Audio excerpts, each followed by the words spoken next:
Please rewind this cassette.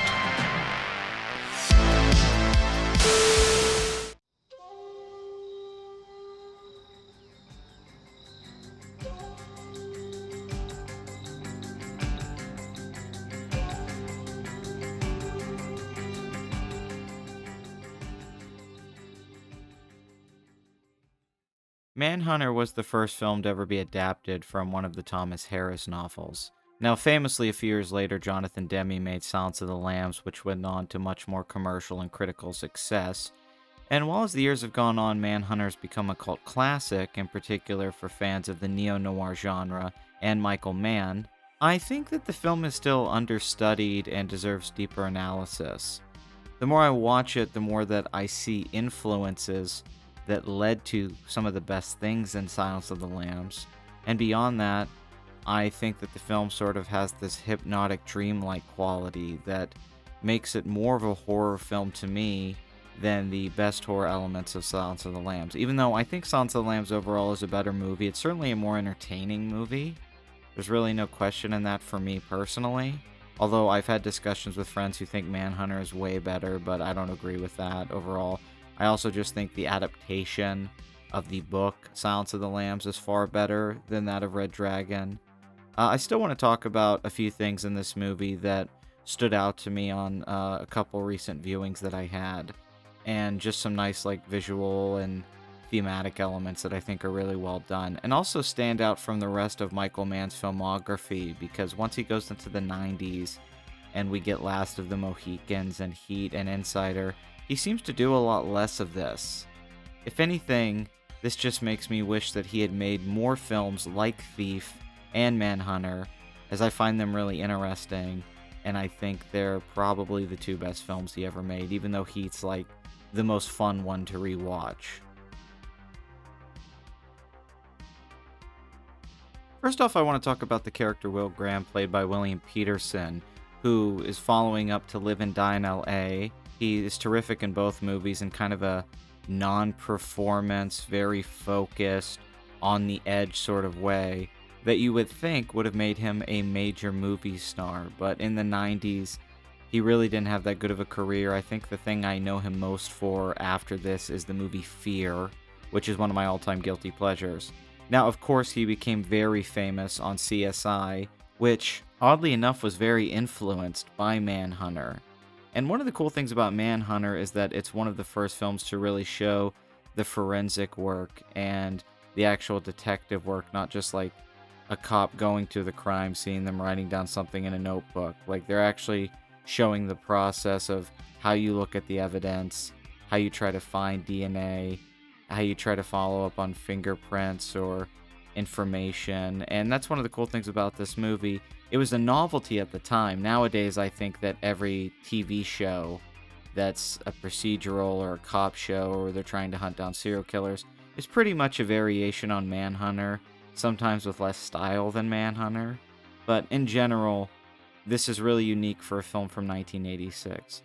One of the cool things about the Will Graham character is that, as opposed to Clarice Starling, he is much more of a veteran and has a lot more to lose than Clarice Starling. You know, her character, one of the interesting things about it, and I think why Silence of the Lambs works really well, is that she's so unsure of herself and she has to gain confidence and grow throughout the story, and Hannibal Lecter is guiding her to get to that point. So we're seeing this process of a woman put in danger, having to overcome her femininity and her emotions in her past to become this fully defined character by the end, where she can save the day and get the confidence in herself to be able to do what she needs to do.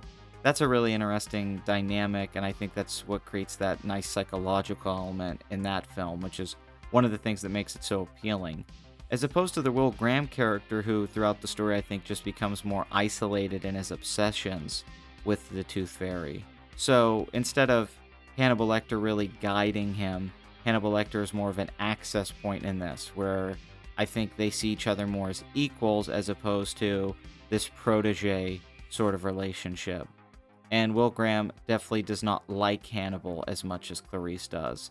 But I think a big reason for that is obviously because he sees a lot of himself in Hannibal Lecter, and he doesn't want to face that side of himself. And it's It's one of the coolest parts about the whole thing. Will Graham is a really fascinating character. He's essentially an empath who can get in the mindset of the killers. So a lot of scenes in this movie, he's just talking to himself, essentially trying to act out the crime scene and get in the mind space of the person who committed the crime. And he even talks to the killer. He's just saying stuff like, "I'm gonna get you, you son of a bitch. I'm gonna hunt you down." It's actually kind of funny at moments, but Peterson really sells it in that so much of this, in sort of a cliche way, is about the guy. He has a wife, he has a son, he cares about them, he has visions of them, he thinks about them, and then he's going deeper and deeper into this hellscape of, murder and evil. It's a really fascinating progress throughout the movie as he has to realize throughout the story, and a lot of the other characters are worried about him, that he slowly has to get rid of all of these distractions so he can just focus in on the job. And then that's essentially when he finds his man. And that's a really cool thing. There's actually that turning point in the movie where he's like, "It's just you and me, sport." He slowly becomes more ominous as a character as opposed to the heroes that we typically see in movies like this, including Clarice Starling, who's a character that I think comes off very altruistic and noble and honest and likable throughout the story. Will's a cool guy, but I don't know if I would want to have a drink with him. I'll put it that way. And the conflict within himself really stands out, and it's really well done in the movie. And they play with that with reflections and mirror imagery, which ties into the Tooth Fairy character, who we'll get into next, who I think is, as time has gone on, one of the really interesting things about this movie. So, the Tooth Fairy killer, as opposed to Buffalo Bill, who I think Buffalo Bill is very similar to him, but sort of more executed in an operatic quality. I would say the visual and acting execution that's done in Manhunter is much more stylized and similar to stuff that you would see on television at the time, and Michael Mann was involved with Miami Vice, so it's not actually that out of the ballpark that he was thinking that way. Also, of just like slasher films and strange surrealist sort of horror films that were coming out at the time, or low budget thrillers. It's an odd performance, it's an odd character, but he's really engaging, and it's kind of weird. The movie has an odd structure. It spends a good 25 minutes maybe after you're following Will Graham for so long. You start following the Tooth Fairy and his life and his romance with a blind woman. And it's very weird. It's not conventional whatsoever. Now, in the book, this character is much more fleshed out. The women talk about him being attractive, which I can't see the women feeling about the guy who plays him in this movie. And overall, though, even how the book ends is very different from the ending of the movie. What I like about the Tooth Fairy Killer is the way that Michael Mann, and the Thomas Harris novel, by the way, uses images and reflections and these biblical overtones, or these attempting to become something greater than oneself. I mean, this is the main core and theme of the movie in a lot of ways, and it's a really interesting thing in that he wants to become the Red Dragon. He is obsessed with this, and Hannibal Lecter tells Will Graham at one point that when one does as God does, which is kill, one becomes like God, which is probably the best dialogue moment of the entire film. So there's just a lot of imagery in the film that's really unique to this. There's him looking at reflections of himself. There's him looking in a mirror at one point and punching it. He uses mirrors because he wants people to see him as desired, as attractive, as appealing, because he doesn't see himself that way. That's one reason that he really likes the relationship with the blind woman, because she can't see him physically, so she's seeing a version of him that is in her mind, essentially. And that version that is in her mind does desire him, does want him. And this gives him something that he doesn't have. And it almost feels like there's a moment that he's going to give into this and maybe even stop the murders. But because he's so deluded and crazy, he sees something and misinterprets it, which is a really interesting moment visually, where we see his version of something that's more innocent as the way that he is seeing it. Thus he reacts. He kills, he takes this woman, and he is going to murder her on the night of the full moon, instead of the family that I think he was stalking before this moment. A lot of what's really interesting about this is the idea of him becoming more of a creature, more of a being of transcendence. It's a transhumanist sort of undertone throughout the thing. He is faking being a man. He is pretending to be this being, but he wants people to see him with a sense of awe and a sense of grandeur, and he sees everything as below him. He sees them as ants. He has respect for Hannibal Lecter, and even on some level has a lot of respect and admiration for the Will Graham character, but he is trying to become something more. And it's just a really messed up psychological thing that really gets into the mindset, I think, of a lot of serial killers in a way that movies didn't really do as well pre-Manhunter. And it's just really well done, and the use of music and some of the weird moments that he does in this movie, they actually do seem to remind me of the Buffalo Bill scenes in Silence of the Lambs. I mean, it's odd how close they are. The Goodbye Horses moment wouldn't seem out of place in this movie, and the car scene with him like ripping off something out of the dash of his car while this like 80s pop song is playing wouldn't really feel that out of place in Silence of the Lambs. So there is a symmetry here, but I would say that the motivations of both killers, even though they're both about transformation, I find that the Tooth Fairies it just seems to have a more large scope with it, as opposed to Buffalo Bill, which just seemed more like just crazy and almost more predictable what we think of serial killers. It's almost like they made him more weird and eccentric and disturbing to kind of hide the fact that there's nothing super interesting about him in his mind. Where the Tooth Fairy character, there's actually a lot going on in his head. And it's one of the reasons that I think the story can focus to him so much and create that dichotomy between him and Will Graham. I really want to talk about the ending because it's different than the ending of the book. In the book, they think that the killer dies in an explosion, and then at the end, he goes to kill Will Graham and his family at his house because he found it because of Hannibal Lecter. And they kind of play with this in the movie where he does give the information to the killer, but then the cops show up and they catch it before it happens. So Michael Mann changes the ending in the movie, and we get the In-A-Gadda-Da-Vida sequence, which is the surrealist, most crazy, what the fuck is going on moment of this entire thing. It really stands out from a movie that, while it has some surrealist and David Lynchian-like moments, there's some Blue Velvet throughout this whole thing. The ending is really when it goes crazy over the top, and it's hard to compare it to a lot of other Michael Mann stuff. He has used hyper-stylized imagery and colors and music and other stuff before this and after this, but this really stands out because it almost feels like a dream. I'm not even sure if it's real. So one thing I want to talk about is the use of the song In-A-Gadda-Da-Vida, which famously is known by a lot of music buffs that Iron Butterfly, when it was originally written, was supposed to be in the Garden of Eden. And because the lead singer was so drunk, he wrote In-A-Gadda-Da-Vida, which just sounds like gibberish. Now, this is a 17-minute song with like a bunch of solos, a very famous drum solo. I've listened to the song 1,000 times. I don't even know if it's that good. I think it would be a great 5-minute song, but it's 17 fucking minutes.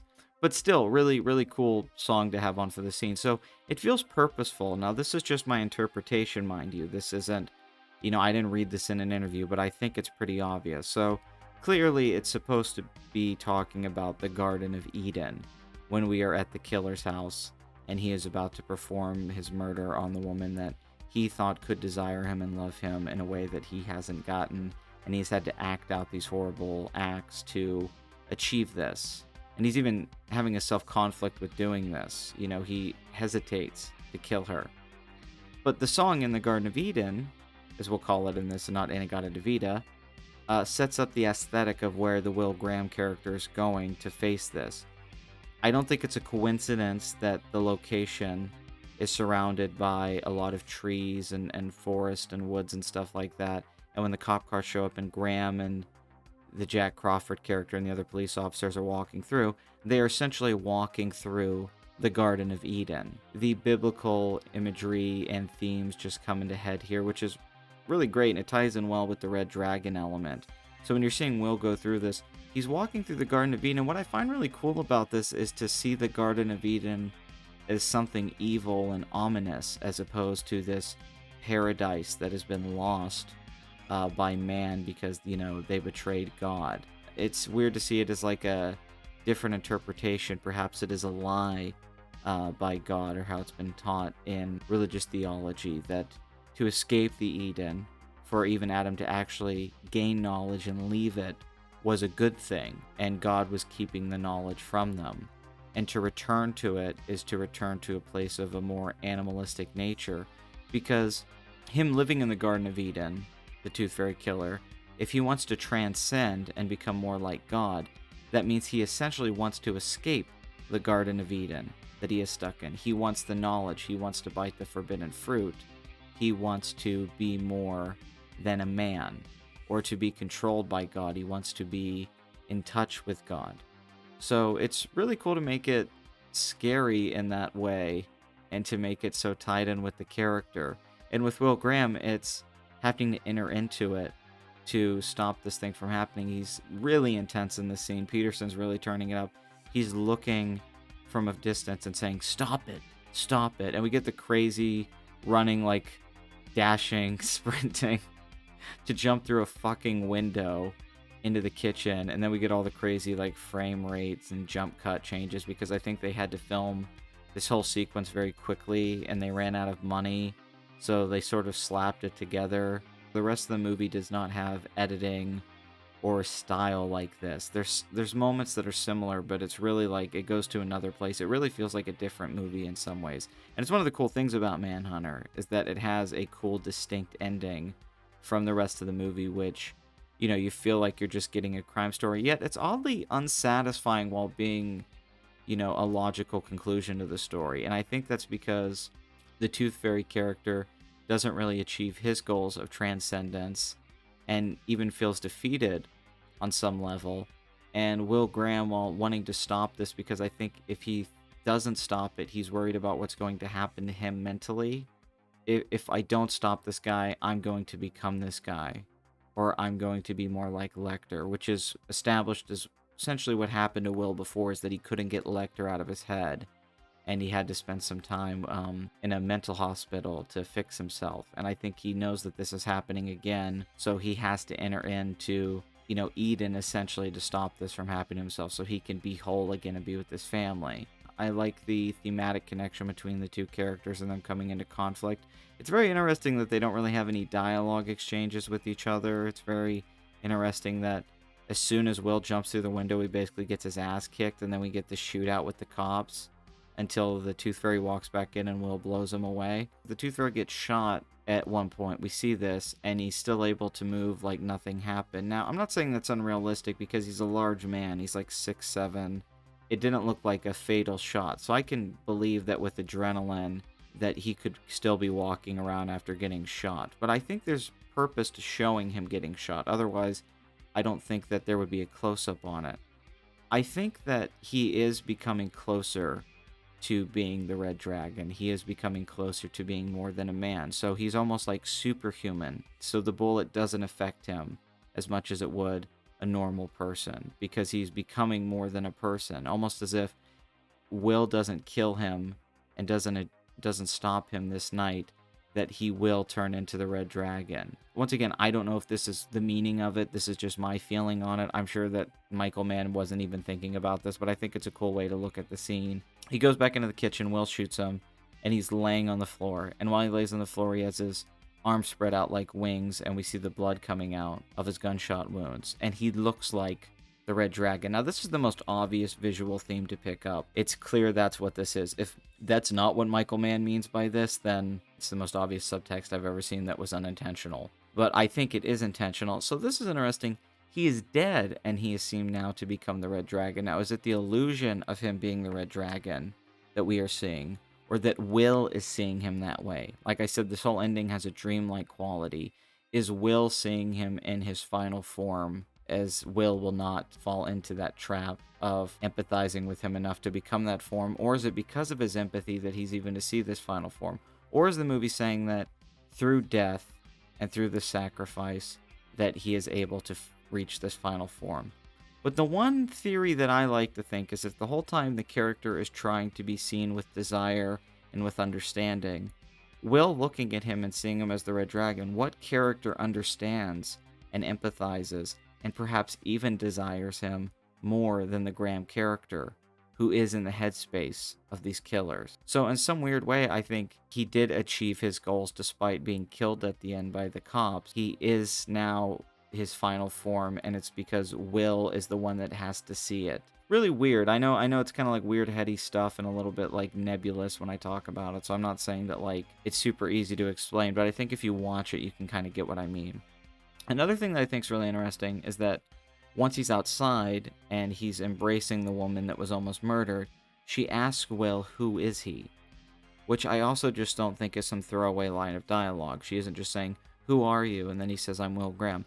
I think this is put in there for Will to let us know, and for himself, who he is, because he was losing himself. And she is in a world where she sees nothing, so she can only go off what people tell her, or what she feels, what she can touch. Will sees the Red Dragon. He sees what the Tooth Fairy Killer is. He sees what this man has become. He sees Lecter for who he is. And then when he's asked who he is able to say, "I am Will Graham. I am this man. I am not a monster. I am not like God.